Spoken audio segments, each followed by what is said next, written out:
the Bulls survived the Nets last night in Game 3, 79-76 at the UC, United Center, for those who are not aware.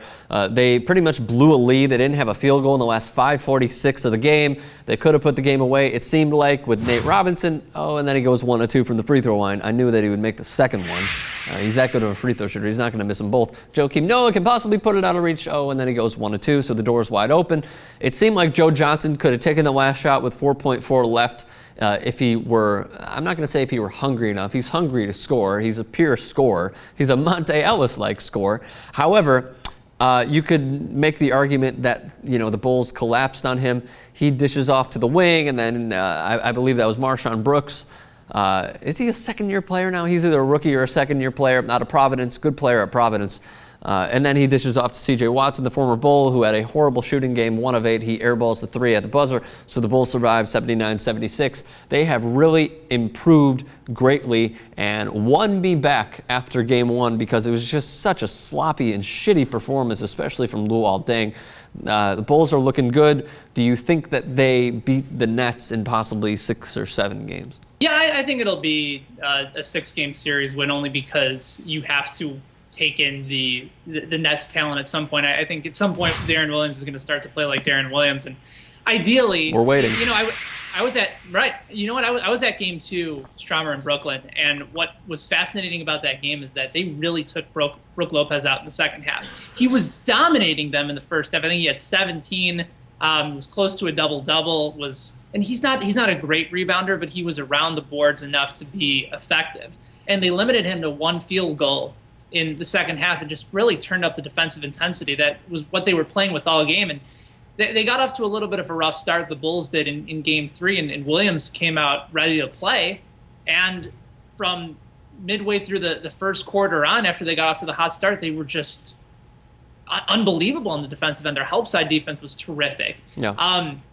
You talked about Luol Deng struggling. He was key in Game 2, and he finished with 21 points and 10 rebounds and a +1. So he wasn't terrible. Noah actually had a really rough game. Noah finished with a -13, just 1 point. I don't give a shit about plus-minus. I don't give a shit about plus-minus. I only refer to that in hockey. No, I think it's a relevant stat because it's... Why? Because it talks about your ability not only on the offensive end, but also on the defensive end. If your team is I'm not saying it's an end-all stat, but I think it's important. I think it's relevant.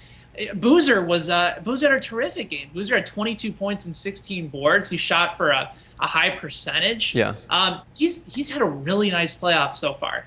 And I think a lot of Bulls fans were hoping that this would be the Boozer that they'd finally expect. Now, he's still not going to be a top-notch defender, but you're starting to see in year 3 him start to care a little bit more. And I think the other thing, too, is that in the first couple of years of Boozer Stromer, he wasn't playing in the fourth quarter. He wasn't playing meaningful minutes towards the back end of the game because he was a defensive liability. Yep. And now you saw with Noah out for an extended period of time, they needed him on the floor, and he's embraced it.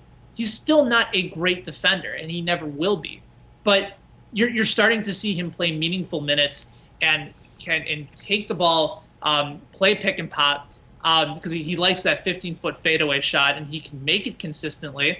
And when he's shooting from a high percentage and taking in 18 to 22 points and grabbing 8 to 13 rebounds like he has so far, he's a substantial player on the court, and he matters. And I think that means something to him now. So that's been a really, really nice sign. That's what I think has been the story so far of the playoffs for the Bulls is Boozer has been their most consistent player. I agree with you, and I actually think that it starts offensively. If he can get it going offensively, I wouldn't say that he cares more, but he puts in that little more effort defensively. He'll box out guys just a little more because he's getting involved on offense. If his shot isn't falling, again, I'm not saying that he doesn't care, but he just won't go that slight extra mile defensively. Let me ask you this really quickly before we wrap up shop. With Derrick Rose coming back next year, and by the way, in the game yesterday, when the Bulls needed a bucket in the fourth quarter, it was Nate Robinson who gave them a big, big bucket to extend the lead. Do you think, in your humble opinion, do you think that they should keep Nate Robinson as a bench player next year and bring him off the bench when Derrick Rose, needs a break? If they can afford him, obviously. At the right price, I don't see why not, because I think you've maximized his talent. Now, if Robinson comes back and he wants, Kyle Korver type money, if he wants about $5 million a year, then you can say, Nate, it's been fun. Appreciate the time and the energy and the yappiness, and you can go on and get on out of here. If you bring him back at the right price where you know what he's capable of, because I don't know if he necessarily has as impactful of a season next year because Rose will be back. And you also hope that Marcus Teague takes a step in the right direction. Think about the progress that Jimmy Butler made in year 2. What did Butler do in year 1 that impressed you? Not a whole lot. He played a little bit of good defense, and Teague really hasn't done anything. But he's also not getting the minutes, though. Thibodeau is not a fan of him because he's obviously not progressing in practice, so he doesn't play. Right, but I think after a year, you're going to start to see more of him. I don't think they're going to be satisfied with taking a first-round pick and not playing him at all next year. They've had some options this year. So I think if they feel like Teague has progressed enough to the point where he can be a contributor and a good rotation player, then they'll keep him, and then they'll evaluate whether or not they want to keep Robinson or not. But okay. I think at this point he's maximized his value, and if he tries to cash in as a free agent based on the year he's had, good for him. I don't think the Bulls should bring him back if he commands a lot of money. Last thing, my proposed trade a second-round pick and Marquise Teague for Andrew Goudlock. Let him come off the bench and just be that microwave who could also bring up the ball and is a good ball handler. He won NBA D-League MVP this year, and he played in almost every game. He was a fantastic player. He's undersized, but he's got the Nate size. He doesn't match his intensity. I don't think anyone does on the Bulls except maybe for Taj Gibson. But he could be that guy that's just a microwave off the bench. He could put up, a good 15 points when Derrick Rose needs a breather. Let him be a free shooter. He's got a fantastic shot out of, I believe it was CSC where he went to school. Fantastic player there. Lakers, Bulls, Garpax, get on the phone, make that deal. Ben Heisler, you can follow him on Twitter at Benny Heiss. Go to his blog, thehonestbrew.com. What else am I missing?